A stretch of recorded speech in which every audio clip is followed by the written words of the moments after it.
As of today, there is unfortunately no specific treatment for the new coronavirus nCoV 2019, nor is there a vaccine that could prevent this disease. All that doctors have at their disposal are symptomatic remedies, which we use to alleviate the patient's condition.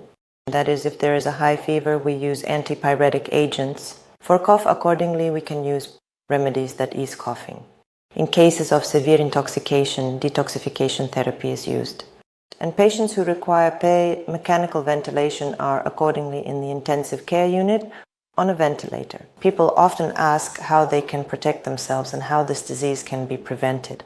In fact, the rules are very simple, and there are recommendations from the World Health Organization. They are quite simple and nevertheless effective.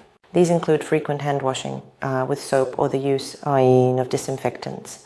Try to touch your face with your hands as little as possible. Avoid contact with sick people. Try not to visit places with large crowds. Ventilate rooms more often. Get enough sleep. Eat a balanced diet. And avoid stressful situations. As for wearing a mask, it is not recommended. There is absolutely no point in it. A mask does not protect when worn by a healthy person. The mask should be worn by the sick person in order to reduce the risk of transmitting the infection from the sick person to healthy individuals. Medical workers should use special clothing. These are special respirators specifically designed for such purposes. These include protective goggles, gowns, and so on. A virological research method is used to diagnose the new coronavirus nCoV 2019.